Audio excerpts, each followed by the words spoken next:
guys, Flip Man here. Welcome back to another episode of Cut the Curve, where I interview moguls, mentors, and entrepreneurs. And Philip Flip Man Zweig. So I've been in the industry 23 years now, over 1,000 flips. Stopped flipping, solely into Airbnbs. So I'm here with my guest today, Alex Camacho. Welcome, Alex. Thanks for... Hey, Flip. Thanks for having me, man. I'm in beautiful state of Arizona. I'm excited. Yes. And I really appreciate you joining us. I know you're just in town buying an 18 unit, and we'll definitely go over that. But Alex Camacho buys houses, right? Yeah. So we predominantly in Southern California, but we also operate I live in Hawaii, so we do deals there. And then we recently now acquired our first multifamily here in Arizona, Central Phoenix. So yeah, exciting time. That is very exciting, and congratulations on that. So Alex and I met through Instagram, I think, right? Yeah. We've been talking back and forth and following each other for some time now. On predominantly, I want to say on Facebook and Instagram. Yep. Exactly. So one of the things here with our audience is Cut the Curve. So we're trying to help them with issues, problems that you and I may have had in our real estate careers, getting started, where we came from, etc. So how did you do the traditional route, went to high school, college, graduate, or what was your background there? Yeah, so I grew up in Southern California, just humble beginnings. My parents are both Mexican.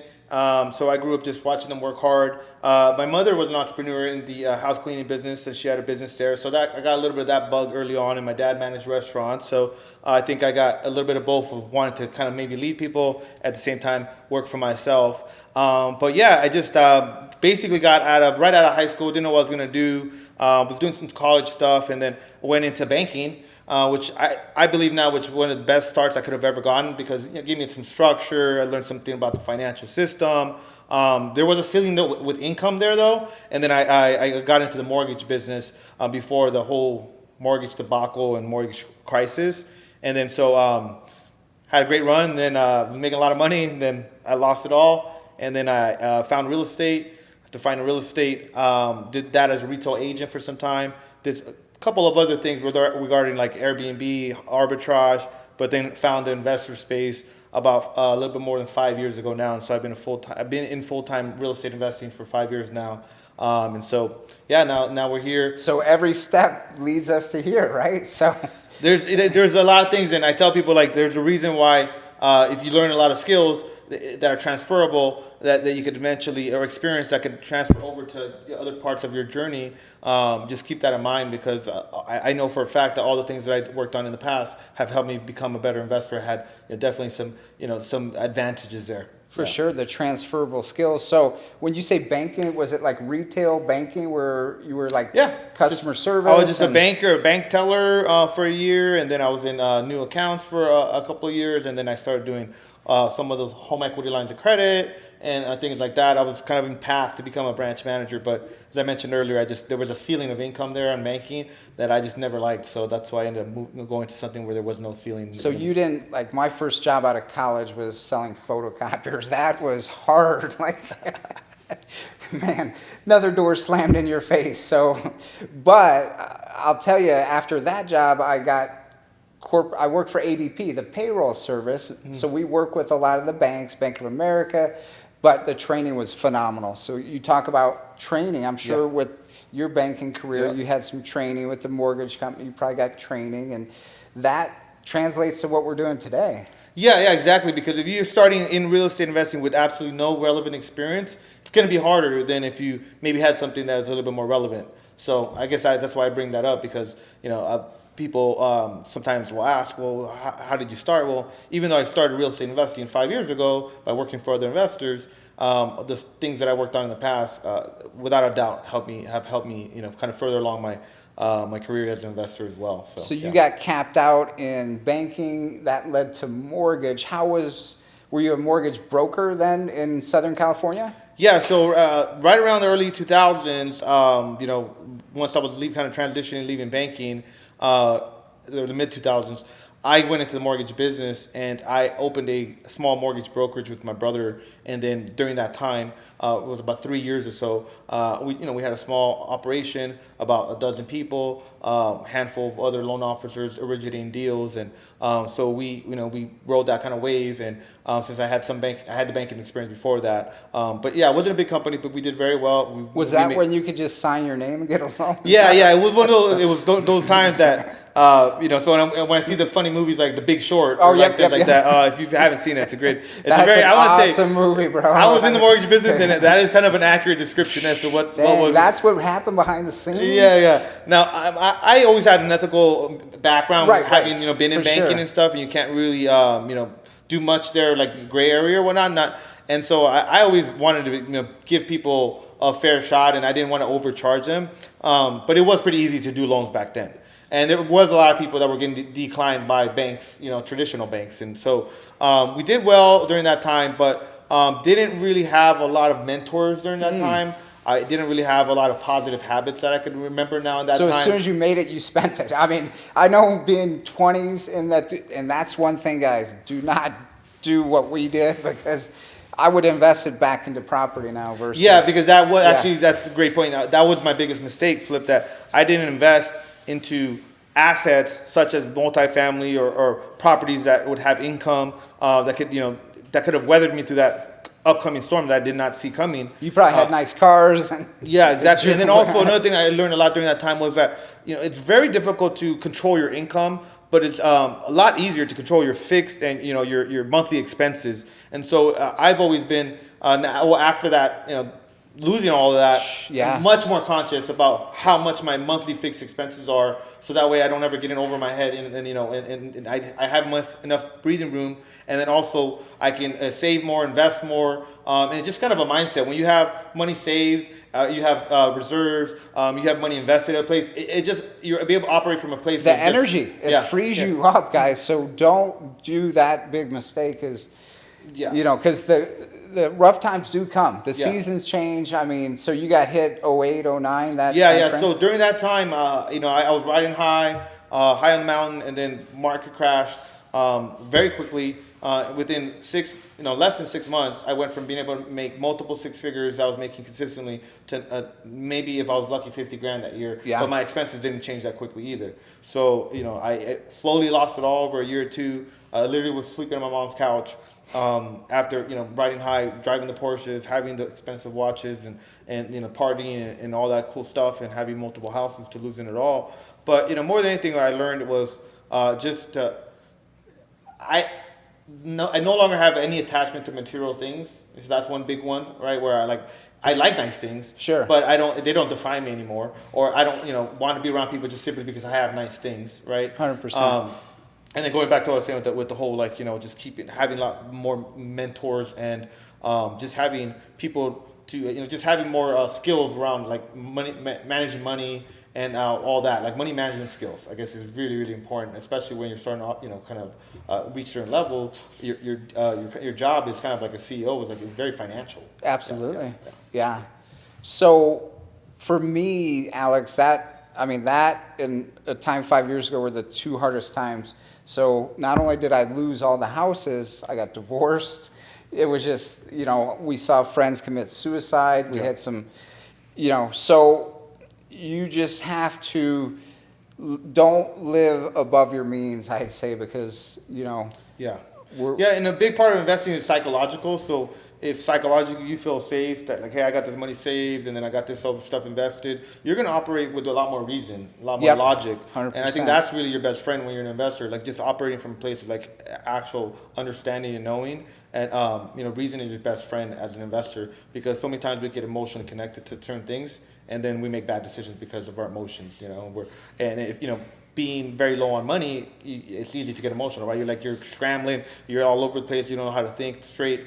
How are you going to make good decisions? You can't. You basically can't. You're screwed. So part of my failure was that kind of that spiral down, right? Yes, 100%. One bad decision after another. Yep. And it's much easier to make bad decisions when you're broke and just kind of struggling, and you don't know where you're going to get your next meal, or how you're going to pay your rent. Than it is if you have plenty of money in the bank, plenty of money things out there that are paying your bills. And for me, I didn't I didn't know what else to do. All I had done the last 15 years, 12 years, whatever it was real estate. So what now? Yeah. What am I going to move to? So thank God I met 2 Canadian women who were teaching students from Canada how to invest in the United States. So they would do all the book teaching, and then they would send me clients to be the boots on the ground in Arizona. Okay. So I basically worked for the Canadians for like 2.5 years, sourcing deals. Because they were buying here. They were buying here at like, 30, like deep discounts because everything was on sale. Yeah. So Yep. I would eventually JV with them, and then like 3 years after, I had saved enough money of my own to start flipping again because I couldn't do that. So Yeah. it was challenging, but again, anytime you're doing well, you're going to be hit with some big challenges, right? Yeah. Yeah, I think I heard it put well, and I think this is worth repeating right now, is that like when recessions hit and when things like contract and they change like that, you're basically having to work like twice as hard to make half the money. Yeah. So are you willing to do that? And I remember hearing that later after the fact, and I think back, and I remember being paralyzed, and just like with fear and like okay, what am I gonna do? And not taking enough action, really. If I would have been able to, just really have my head on straight and really just got after and like understand, hey, this is a storm, it's gonna pass, I would have got through it a lot, less unscathed. But I didn't take more action. I just was like kind of very cautious and just was kind of, how like in sports, they in football they prevent defense and then they're just, but really a lot of times they end up losing because they're, instead of playing to win, they're just playing not to lose. And so I felt like that was being very, very relevant back in the recession. And, that'll probably happen again. And when we're seeing some corrections now with the market, that now you're going to have to work twice as hard. It was pretty easy for some time. Now we're going to have to work harder for less money. And that was so interesting you said that, because I remember how easy, for example, you got in the mortgage business. I don't know if you were chasing the money at that time, but I had numerous buddies. One was an engineer. He got a mortgage because anyone could make money at that time. Exactly. Well, I mean, it was an easy transition for us, or for me, coming from banking.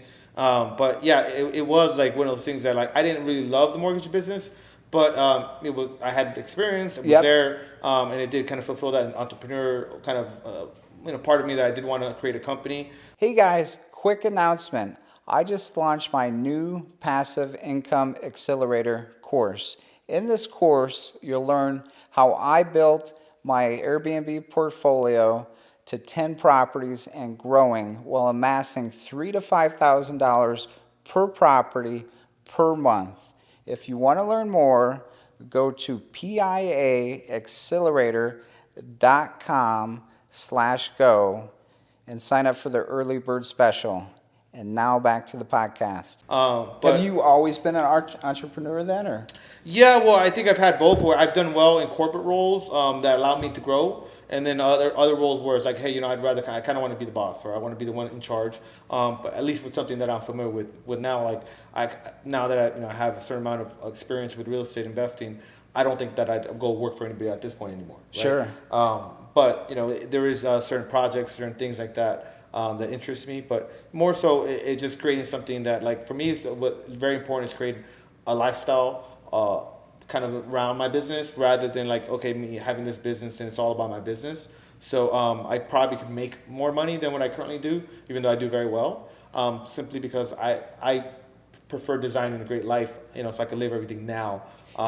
That's why I live in Mexico and Hawaii, and I travel often. And that's when I was doing the Tony Robbins classes, guys, about 20 years ago.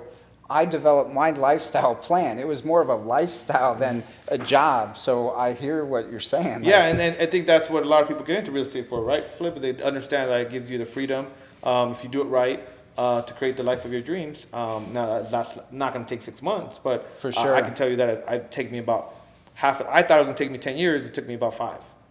Yeah, but we were talking about this. We were talking about this right before we jumped on the camera. But I first paid my dues with mentors, working for them, and/or listening to like podcasts and all that. And then I, worked for, I made people a lot of money. And then I paid coaches to help me once I went off on my own. I continued to pay for courses, masterminds, all that. So the growth never learns, and you're really better off listening to people that have already done it or doing what you want to do, so that way you can cut the curve and not Facts. what you could do in 2 years.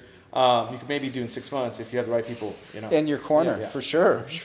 And the universe works too, because I had mentors in my life. I'm sure you continually grow and have mentors for the next thing up. Yeah, because there's another level Always another level. So back in the day, Alex, when you mentioned you and your brother had the mortgage company, you guys really weren't in tune with mentors at that time? Or like, because I know with my mentor, when that recession happened, he's like, we knew it was coming, but because he had been through 3 recessions, Jerry, because he's much older, but like he helped, even though he helped guide me, it was the hardest time of my life going through that. So did you have people in your... I didn't, and that's why I think it was a big failure. Gotcha. I barely started reading like books consistently around that time, and that was mainly because I noticed that, like, hey, I'm not going to be able to make the same amount of money, have the same amount of success if I'm the same person. Things are radically changing with banks going bankrupt every couple of weeks, and kind of radically changing our business.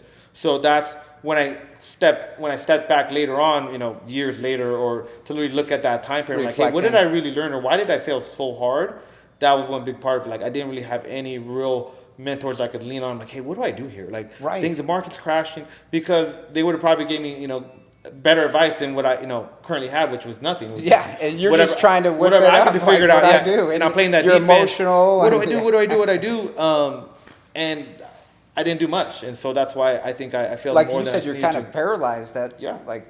Just stop. Yeah, because I could have transitioned to like doing real estate a little bit more. I look back now, and they say hindsight 2020. Yeah, I could have done a couple of moves at that time that were kind of there, but I just maybe needed to, to have other perspectives from somebody. That's a good word. Yeah. And then I didn't. I just was like, okay, I'm losing it all. Like, okay, whatever. And also, I had a toxic, relationship at that time with the girlfriend. It was just really ups and downs, and so a lot of things contributed to it. But you unpack stuff like that. You got to look back and reflect. Like, hey, why did I fail? But also, why did I win? And things like that, and try to have accuracy as to why these things happen. I love that. Yeah. So if you are more aware of you as a person, like, how can I be a better person? But you have to have that self-awareness too. Yeah. And then because Flip, tell me what your thoughts is on this. But some of the most successful people that I know are willing to ask for help constantly, right? Like, I've had people that are way higher level than me call me and ask me for certain favors or certain things like that, and I'm just like, and I remember thinking like, damn, like, this person is very, very successful with 10x more than me, and they're asking me for help. Then that should tell me something. I should be willing to because it's humbling, right? To ask for help and recognize I can't do this by myself. How can I, who do I need to ask and recruit or, get in to help me on this? And I see that kind of as a common theme. And so I didn't do that back then. I would just see my bubble what do I do? I was too ashamed to go ask for the help because it would admit that I was failing, and instead I failed harder. It took me, I don't know how many years. So about 4 years ago, some of you guys know I got really sick, but after I got really sick and almost died, now I'm okay asking for help, bro.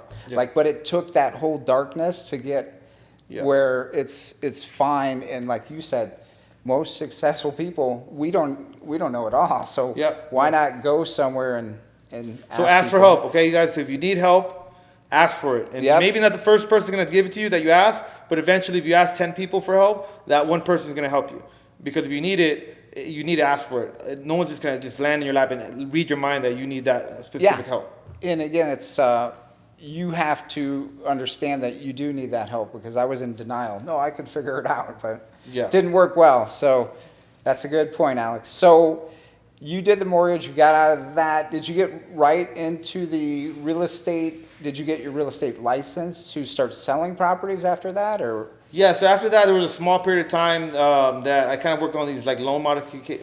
I remember those. They were really popular, but it was kind of on shaky ground. And then they passed a law that you couldn't really do it, and so we didn't really want to be a part of that anymore. So right after that, when I did get my real estate license and began to work on a lot of short sales during that time, and one of the things that I noticed during time, which is where later on I kind of got the idea, was I was seeing what was happening in the market at that time, and I was looking at the houses. And me growing up in the San Fernando Valley and looking at these houses that once were $600,000, that were $300,000, I knew that, man, these are good deals. Like I don't, this house, I mean, to rebuild this house, you know, replacement costs, all that stuff. And we're just like looking at numbers. I'm like, this house, I remember looking at houses in Reseda, nice size square footage, nice neighborhoods, and they're like $300,000. And I was like, and they had previously been close to 600. Now those houses are 700, but you know, over time, right? But I remember thinking that this is a time in history that I don't see the houses ever being cheaper than this. And then I started seeing all the investors that did have money, which wasn't many, but the ones that did were just cleaning up. They come in and they buy these houses and they flip them and barely put any work in. They're making like $100,000, and that's really kind of where I got the seed was planted for me to want to become. You saw the numbers, yeah. Yeah, I just saw the numbers. I'm like, I would work for like 6 months, 8 months on a deal, negotiate with the lender, you know, go through the short sale process. For that, those of you that don't know, it can be a lengthy process. As a real estate agent, you submit a lot of paperwork, you go back and forth with your client. Time, you know, how much, and you may or may not get that short sale. And it might not close, exactly what you're saying. So I'd go through all that process, and then I negotiate a great deal for the buyer, which usually was an investor, 9 times out of 10 for especially the foreclosures that I was mainly working on. And then they'd go in there, clean it up, fix it up. A couple months later, it's back on the market, and it's sold for like what I could tell, even though I wasn't a construction expert. I'm like, I sold this house to this person at 300. They sold it for 500. Like, you know, like there's something like I'm missing here. Like I got to do.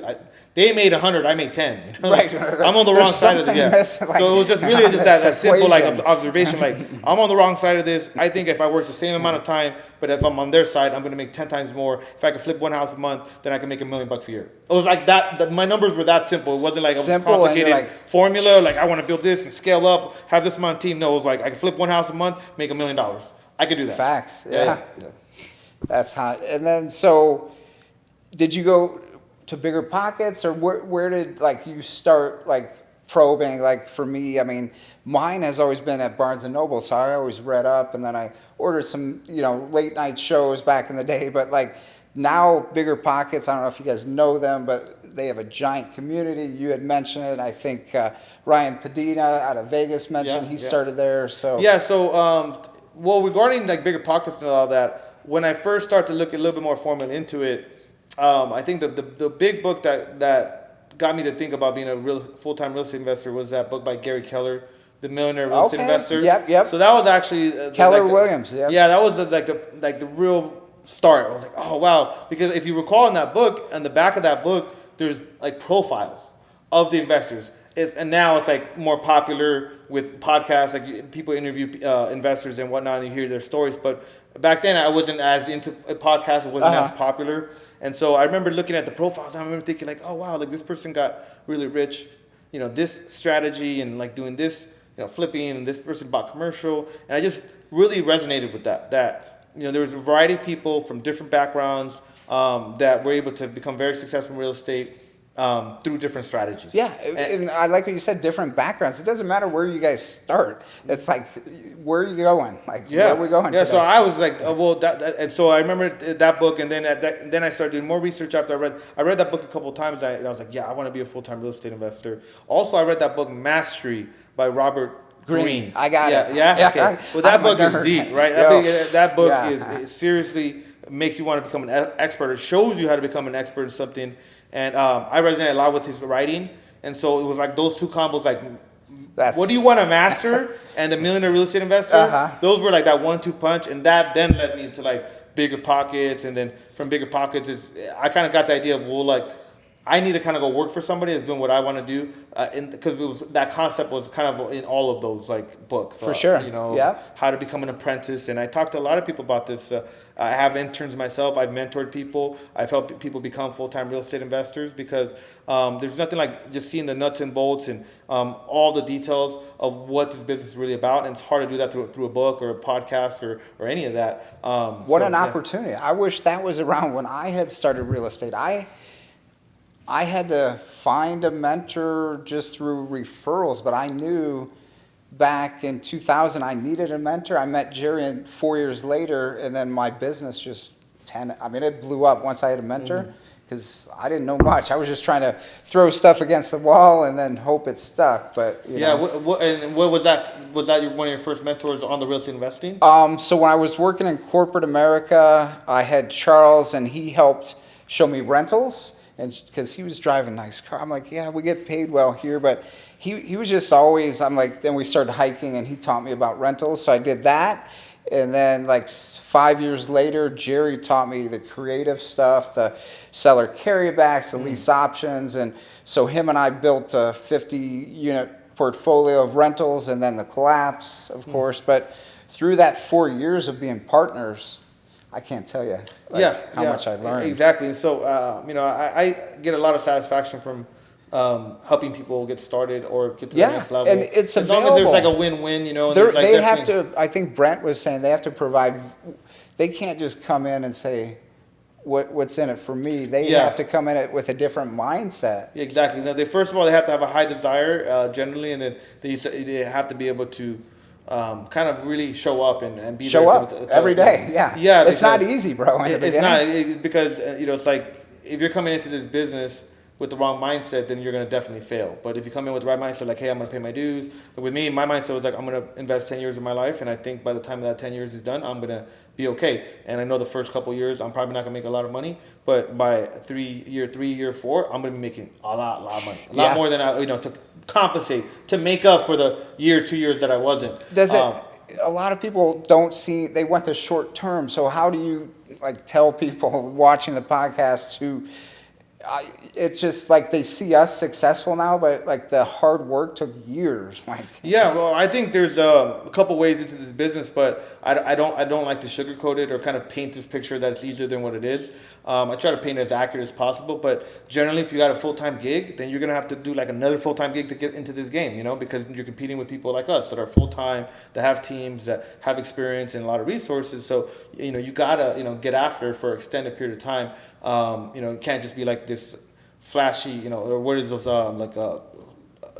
shiny object syndrome, right? Yes. I think it is. And so you got to give it really a hard push for I'd say a good 6 months at least, to be able to kind of get in this business. Or then you go out there and you pay a mentor and you get alongside someone else or work for them for an extended period of time, not get paid anything. Because why would you want to recreate the wheel when it's already you could put Alex's twist on it, Flip's twist, but why try to recreate the wheel? Absolutely. Bro? There's many ways that every investor needs more help. It depends on how. And one of the things I always tell people is people reach out to me like, hey, I have a couple hours free a week. I'm willing to work for you, blah, blah, blah. And I'm just like, hey, I don't even know enough about you. You're making a job for me to maybe to help you out and to mentor you.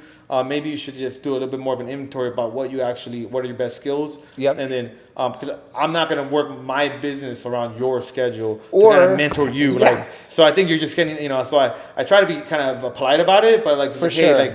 You're basically saying, hey, I work for you for free for a couple of days, and then I got to figure out how to plug you in, to my machine. And to you and me, that's backwards thinking. Yeah. Just like, hey, Alex, I'll take you out for lunch. Well, lunches are going to be way too expensive. First, I don't have the time to go to lunches. If we have an event and there's things like that, that's great. But they have to provide value because I'm not being egotistical, but we put a lot of hard work into building something. Yeah, it's difficult. It's difficult to help everybody. They got to help themselves. They got to use common sense. If I announce that I'm doing this meetup, maybe you should message me and say, hey, how can I help with the meetup? I know this, I know that. You should be observant. I recently brought on 2 team members where I was in LA, and I've kind of taken this approach now. Sounds maybe a little bit weird, but I just gave up driving. I don't drive anymore. We sound alike, brother. I hate driving. Phoenix is the worst right now. It's just not a good use of my time. Yeah. And then if you have a driver, you're exactly. So I'm able to get more work done. I have to be productive. And so I was in LA and I was driving on the 405 freeway. And if you've ever driven on that freeway, it's like a parking lot. And I was just thinking this is why I don't like driving in California. So I just posted on my Instagram, hey guys, I'm looking for a driver. If you want to be my personal driver over here in my conversations, go to meetings with me, get to ask me questions directly, shoot me a DM. And 20 people messaged me, and then I ended up picking 2. And so they drove me all around for 2 weeks there in LA. And then they did such a good job. I flew both of them with me to Hawaii to help me over there on stuff I needed to go to for a couple of weeks. And then I flew back with one of them here to Arizona. He's been working on the project management for the building here a little bit. But I say that story is because now it was a win for them, win for me. I directly needed this driver. Once they became a good driver and they were good, helping me, and they kind of really plugged in the holes that I needed while I was there in LA. They earned their spot to continue with me on There's the next other leg. opportunities for these people, and do you mind if I steal that idea and get some? Not at all, bro. I love that It's idea. great. Like right? driving around, like And- and, like in my car, you're the driver, and I give them $20 an hour, which is like I'm being extra generous. Like that is, but they're learning a ton by listening to the back end conversation. Yeah, they're hearing conversations. They're getting to ask me questions. They're getting to see all my meetings. They're also getting to see really the pace in which I operate. It's like look, and I take a 5-minute break here, 5-minute break there, here and there. But And like, that's we're another moving. thing. I We're usually going. don't take lunches when I said that back in. Like sometimes I just eat in the car and go, bro. Like and so they got to see it. And they're like, damn, like so.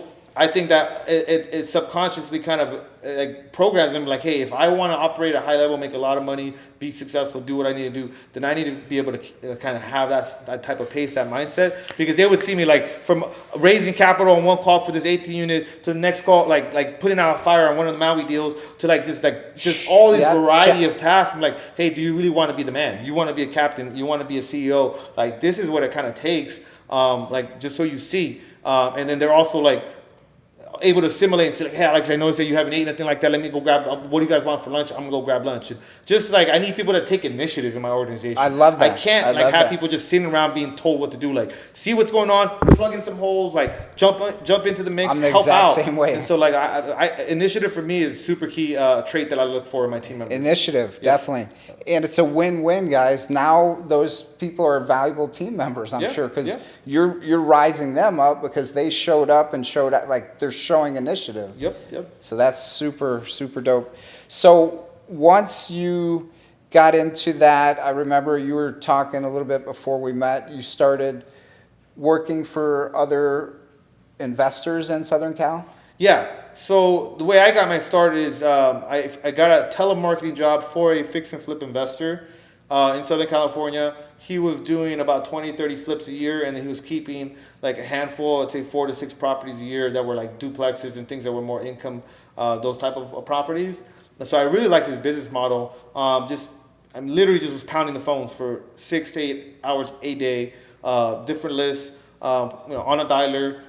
Getting beat up. And what was that about? Like, did you like feel above? Like, I know some people, if you ask them, they're like, "I'm not doing that." Like, 6-8 hours. That was. Remember, I went back and I'm like, "Hey, what do I need to do? I got to go work for this person." So I had to take an entry level position when I'm used to making 100 grand or more a year. This guy's gonna be paying me like, less than half of that. Yeah. I was like $2,500 a month if I recall, and like $2,500 a deal. But he wanted deep discount, like $100,000 profit deals. And so I was not making very much, but I was learning because I got to hear him. I got to see what he was up to. I got to hear him negotiate with agents. I got to see how he led his team. And then I just really got to see the business model and take the things that I liked from it. And then later on, and then the things that I didn't like, such as like the very weak compensation plan, the kind of secretive kind of internal structure, like where they didn't want you to know how much you spent on rehab, because then you would know how much they actually made in profit.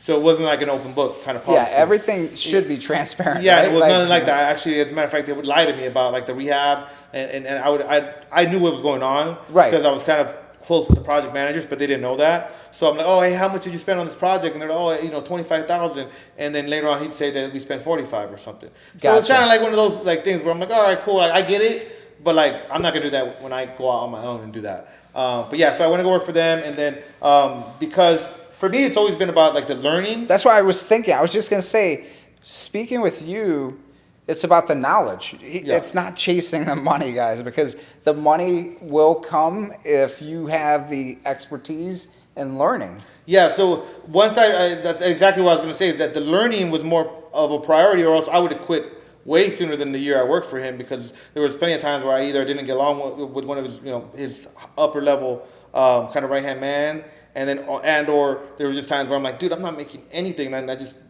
got this killer deal for this guy, and to make 100 grand, I'm gonna make like $2,500. It was very difficult, but you stuck it through. I stuck it through because I was learning, and as soon as I stopped learning, or I felt like, hey, I kind of reached a plateau on the learning, that's when I really was like, okay, well, I need to go on to the next step. And I hadn't really made that much money, but I had learned a valuable skill of how to originate investment deals. I had learned how to analyze the deals. I had learned how to negotiate. So I had these skills, but I didn't quite have the money yet. So I still had little bit. I still have my journey to go. And in that book, Mastery, there's this chapter that talks about apprenticeship phase, and that was for me where I was able to think about it that way. Like, hey, I'm still in the apprenticeship phase of my career here as a real estate investor. I still have some dues to pay. Let me go work for another company. And so around that time, I got recruited, and the reason I paid attention because I had reached that plateau. So then they recruited me, and they were like, oh well, through social media, they saw that I was doing deals, and then I got a position for them. But they were a different business model, although they were also a flipping company. They were doing volume, and they were making less per deal, and then they had more team and more systems, and a more concentrated effort on what kind of properties they were buying. So the business model was different, and I tell people, new investors and people I speak to about investing, that one of the most valuable things to do as an investor up and coming and whatnot is to peek into the life and the business of other real estate investors that are doing kind of things that you want to do, because then you get to see like wow, like they do it this way and they do it that way. And so I got to see these two different business models. One was like deep discount, just very selective deals, willing to do any type of rehab, also willing to do some permitting and then additions if necessary. And this other model was just like buy volume, buy 20, 30 houses a month, make 30, 40,000 each one, buy just the entry level stuff houses, buy stuff with mainly cosmetic entry level, kind of cosmetic rehabs. And so then, but more systems, more processes. So then I got to see both of those. And then the second company I worked for, man, I turned on the afterburner Zara, and I worked really hard because I knew more at that point. I was making more. I was making 10%, later on more, and plus a better salary. So then I ended up buying them or helping them acquire 54 houses like in about a year and a half. And so in that 2.5 year stretch of my apprenticeship phase, I worked on like over 65 deals. Damn. And kind of learned a lot and saved a couple $100,000 at that point. And then that's when that was a juncture when I went off on my own about 3 years ago. That's awesome. Yeah. So you knew the time was right. You're like, I could do this. Yeah. On my own, because running on your own is completely different than working for someone. Yeah, and I mean, if you're gonna risk your own money and you're gonna there's stuff that you could really lose money, then you should be knowledgeable in that. Yeah. So for me, it was always like, I want to make sure that I don't lose money, so I need to know what I'm doing. And so, maybe I could have took off probably a little bit sooner, but I was learning a lot. I was buying like a house a week with them. I was like, I was kind of enjoying what I was doing, but and you were making good money, I was making right? good money, and I enjoyed what I was doing. And then I was learning so a lot. I was like buying a house a week. There's a lot of learning with that. Yeah. And so was this all in Southern Cal? That was all in Southern Cal. Yeah. Okay. Yeah. And so people were saying, oh, you can't do deals in LA. You can't do deals in Southern California. Well, I was making 5 offers a day. I was looking at 10. 15, I've always heard that there's no deals out there anymore, Flip. I'm like, what? All right, maybe there's no more deals. Let me go buy a few today. There's always going to be deals. Always deals. In every market, there's always deals. You just have to put in enough work and find them and create them. They're there, but yeah. You're not going to do that by making like 5 offers either. Hey guys, quick announcement. I just launched my new Passive Income Accelerator course. In this course, you'll learn how I built my Airbnb portfolio to 10 properties and growing while amassing $3,000 to $5,000 per property per month. If you want to learn more, go to piaaccelerator.com/go and sign up for the early bird special. And now back to the podcast. Consistent, yeah. So you seem to have the best lifestyle. I see you in Hawaii.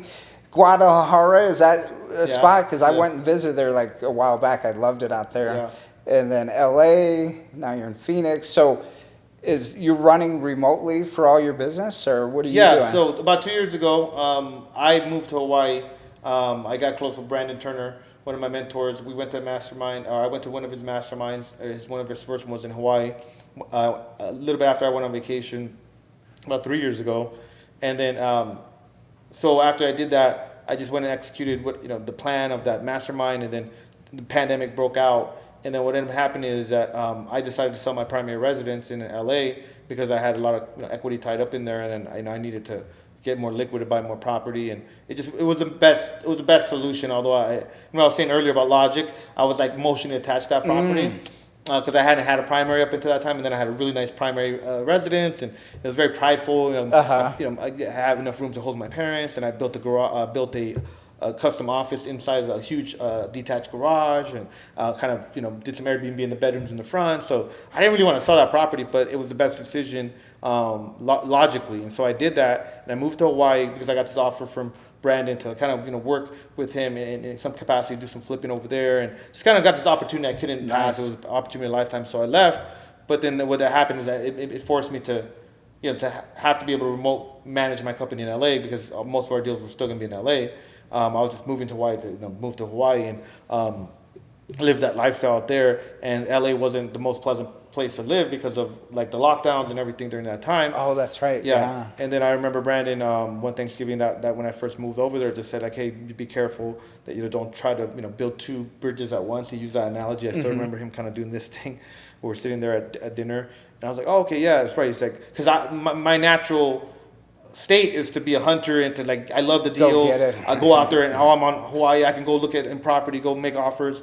But instead, I just sat there in that small room and just Zoom meetings like back to back for hours, for weeks, for months, to make sure that my team was getting the training they needed to be able to execute without me physically being there. So I could actually build a real business. But at that time, it was like had kind of a business, but if I wasn't really available all the time, it would fall apart easily. Because you were pretty much, you ran everything, so for you to leave, you had to make sure they were grounded and like. So I started to like kind of start to click after month 2 or 3 there, and then I remember still vividly that we got our first deal where all I did was send the EMD and wire that in, and then just check the final numbers, and that was it. Like I didn't do nothing else. Like my team went out there, got the deal, they sourced it off MLS, they locked it up, they negotiated, they went out there and just just put it out there on a silver platter for me. And that's when I was like, I remember flying into LA to kind of go through the inspection and make sure that, hey, they didn't miss anything.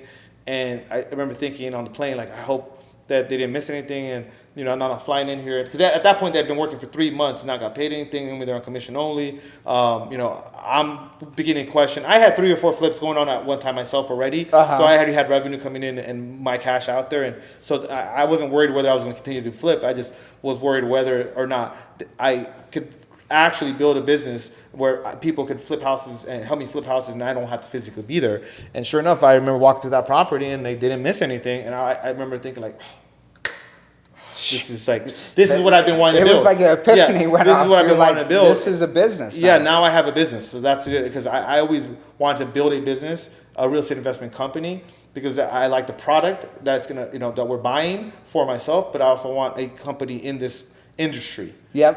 So I want both. Kind of like the Robert Kiyosaki, the cash flow quadrant. I feel like it kind of knocks out both, right? It's a business owner and investor. It's employee, self-employed, business owner, investor, and I feel like owning a real estate investment company kind of knocks out both of those on the right side. 100%. Yeah. So I've always wanted to do that. Because that is the reason I got out of flipping the last 2.5 years, because if I wasn't there working, like I didn't have that team around me. And so looking back, I could build the team and it makes sense, but I got into the Airbnb space where now I have team and it's sustainable, and I just love that space. And I know you got into that. You said you stayed at your first one like 10 years ago, then you did arbitrage. What was that like for you? Yeah, so I became a guest in 2010, like I mentioned to you earlier, because I don't know, just some random trips, but I was an early adopter with it, and then we did some Airbnb arbitrage in Hollywood with my brother, and that helped us kind of me leapfrog into the real estate investing space. Right now, currently though, we're working on some projects in Joshua Tree. Nice. So we got 5 projects out there right now. I believe 3 of those 5 are going to be holds that we're going to keep as long-term rentals. Long-term, short-term rentals. Short-term. Gotcha. Short-term rentals. So I'm a big fan of that model. I just can't say that like we're only going to be doing that. It's just kind of been like we're in Southern California. We buy in core Los Angeles where we typically flip. We buy in the Antelope Valley, Palmdale, Lancaster, which is we typically flip, and then the newer stuff we hold on to, and then we are still actively looking for multifamily there because Section 8 does very well there, and then the average house price is about $300, where average house price in LA is $600, so we're buying houses like half the price we normally would buy, and then it's only about an hour out from core Los Angeles, and then we're buying in the desert because Southern California is very large. So Oh, for essentially, sure. what I'm describing is that we're buying in 3 different kind of markets within Southern California, and then there our investment criteria is a little bit different per market. Gotcha. That makes sense. So for me, Alex, flipping is a great way to, I made a lot of cash at it, but the long-term passive income is my goal at my age, because you mentioned you're in Hawaii, you're in LA, so that's what I want to do is build it in Phoenix. We've been doing it 2.5 years and then take it to other states. But if we want to go to Colorado, for example, and stay for a month, we got a place there. Yeah. We want to go to LA, we got a place there, and it's making money throughout the year. We're just going to go block it out when we want it and have that lifestyle. Yeah. So going back to that lifestyle we were talking about, if you design it that way, it That's really what's really gonna work. happen, yeah. Yeah, because then it's sometimes too. It's also about controlling the real estate. Not always do you have to own it. Exactly, the right? arbitrage, There's yeah. the arbitrage model. So We do that, like yeah. for example, so we do have a couple of properties now. So like I have the Maui. We call it the Maui State because it is a large property. It's like 3,500 square feet Nice. with a sick ocean view. So that's my primary I'm going to come residence. visit. Yeah, bro, come through. And so on that property, we're not able to really do a legal Airbnb. So we're not doing short-term rental on that. On that particular property, we're using it more just to live ourselves lifestyle-wise. For me and my partner, I have an equity partner on that deal.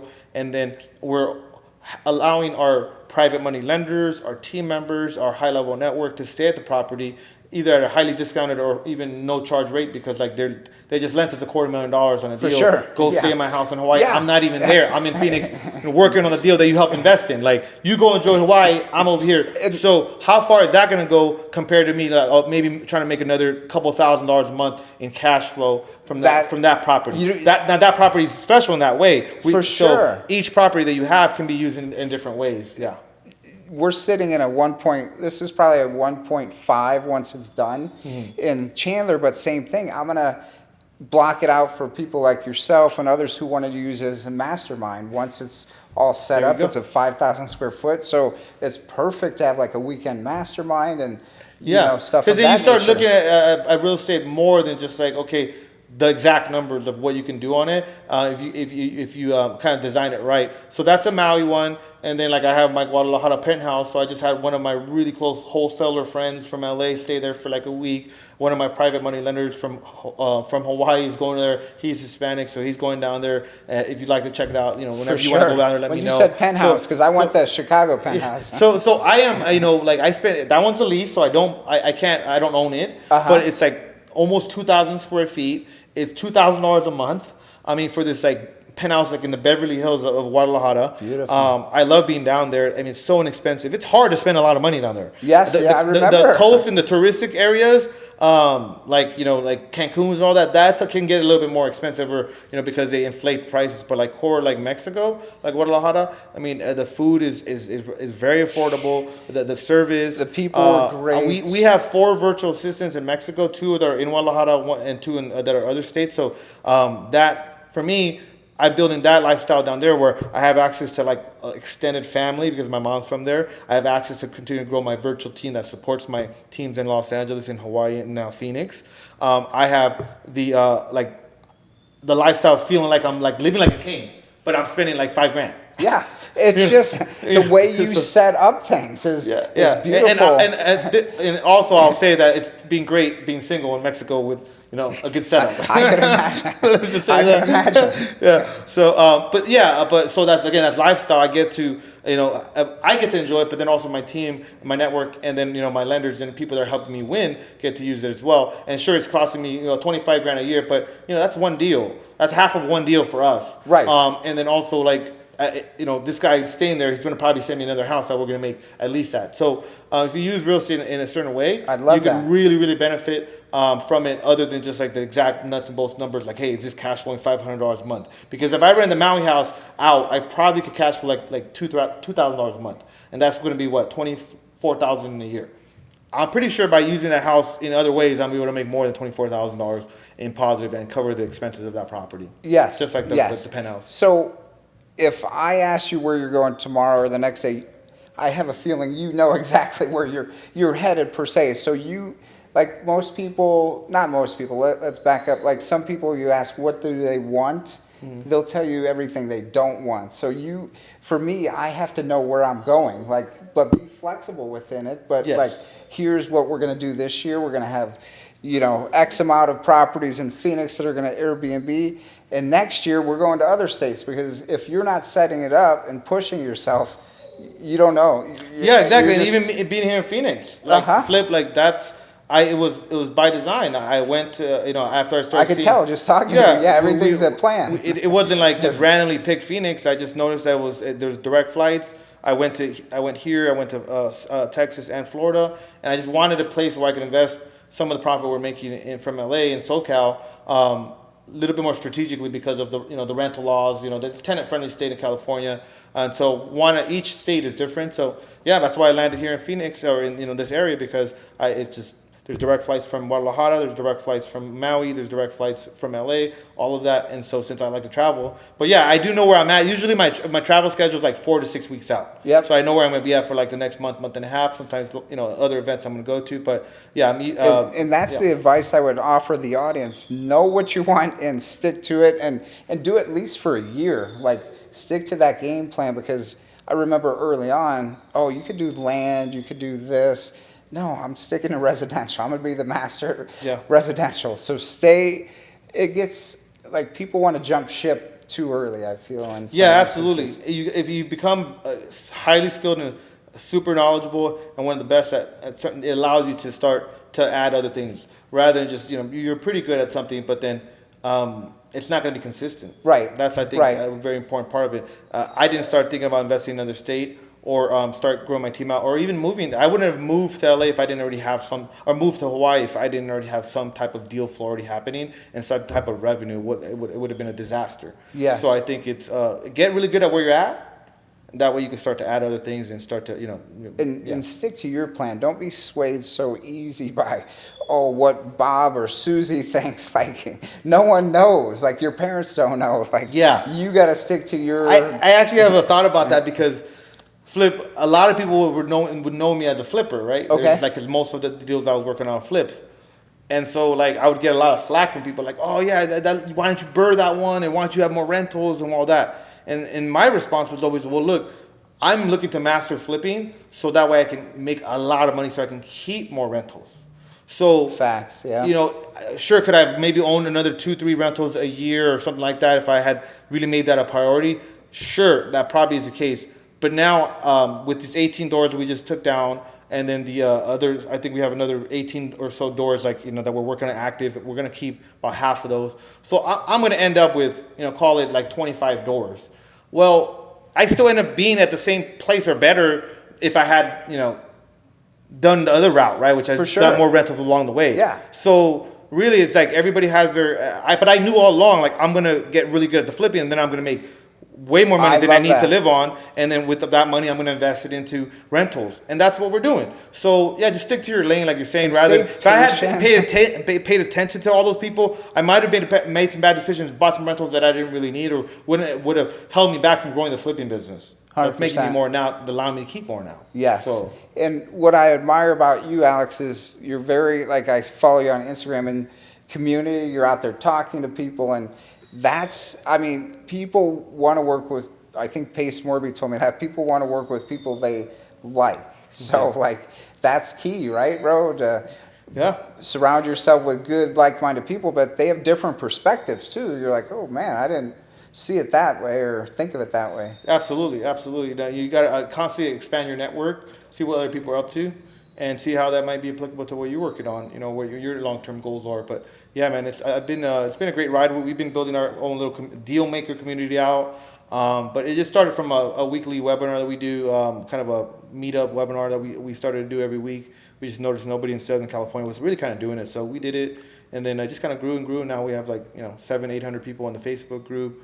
We've got sometimes we average about 50 people that come out every single week, and we just give the game away for free. Like, we review deals, we call agents live, we do with specific subjects, we interview experts, but we didn't have to do that, but just kind of building a community out. But one of the things I could recommend to you guys that I was recommended, it's very important, it just, if you're going to take this business serious, it's best is if people know who you are in your market, because if you become known as a buyer, as a buying entity, as somebody that's known as an investor in the area, I mean, that's almost like residual business there, right there. 100%. Yeah. So when you go to those meetups, what do you do, Alex? What do you do, Flip? Like, you got to know what you do specifically. Like exactly. And so we're always expanding our reach through whether it be social media or the events that we attend. But you just never know how you're going to work with somebody. But the common themes are like you're going out there taking action, and then that way you have something to talk about, and you're not just some newbie that it has a million theory questions and you've done nothing. But if you walk into those rooms and you throw yourself out there in social media, you'll attract people that resonate with what you're working on, and it's just much easier for you to be successful if more people know what you're doing, that can either help you or that you can help them. And it just you'll notice that like we give away so much free game, but now we've gotten more than we've expected as far as the return with deals, people that partner with us, people that have brought us monster deals that we weren't expecting. We try to help them, and instead we had a JV, all that stuff, because it's just that's how the universe works. We're throwing out there, we're vulnerable. Like I like to joke around, like I'm like kind of like recently too, like because of all this, I kid you not, I've come to Arizona now and I feel like, like crowd surf, like when you crowd surf, like somebody jumps, like an artist jumps into the crowd, right. And then everybody's holding them up and stuff like that. That's how I feel here in Arizona, bro. Nice. Like it's just like love, like everybody's all my other Soul Pod people, all these other people, this like another home. Yeah, they're just like holding me up, bro. I'm just like, oh man, I feel like how could I not win here when so many people are? But also, I built out. You gave so much value, value, so and now it's kind of. It feels great. That's amazing, bro. So loved having you here today. Before we part, Alex, cut the curve, like 3 things. I know number 1, you told the audiences to ask for help if they need help. Do you have another 2 to add to that? Yeah, so I would say one big one is it's just having that initial mindset. I know it's cliche or it's so common, but you really have to believe that you could be successful in this business. And maybe you don't see it clearly how, but you have to believe that like in some way, shape, or form, you can be successful in this real estate investing business or just in this field. So I think that's one big one on the mindset. And then what else? So we talked about the mindset. What was the other one? Mindset. Oh, the ask for help, and then also apprenticeship. That was a big takeaway that I learned from you. Like So I would say that's another one. Just understand that you're gonna have to pay your dues in some way, and that could be working for free for somebody. That could be working for a lower rate than you normally would for somebody. That could be a variety of volunteering for for a company. That could be so many different ways. That could you going out there putting a lot of work and finding a monster deal and then giving an equity piece of it up, even though you don't necessarily need to the right individual. I mean, there's so many ways that you can have success in this business, but they all come down to like you actually sacrificing and paying some amount of dues, and that might be 3 months, 6 months, that might be a year. For me, it was 2.5 years, but then like now like I have the dream of my life, and I'm helping other people kind of like create their own like dream life. And I thought it would take me 10 years, and it took me a little bit more than 5. So just make sure that you understand like the amount of time you might need to put into this business to have success, so you don't get discouraged after like a couple of months. Awesome. And in concluding, Alex is available through his Instagram. I'm available if you guys have questions. We're available. So like I've seen when I was down at Cody Sperber's office, I used to work down there during the pandemic. The guys that came in my office and asked me questions, the door was wide open, bro. Mm-hmm. So like, don't be afraid to ask questions. We're here. And it was a great chat today, brother. Good getting to know you. And thanks guys for watching the Cut the Curve. Stay tuned for the next episode, and probably see you in Hawaii soon. Let's get it. All right, brother. Aloha.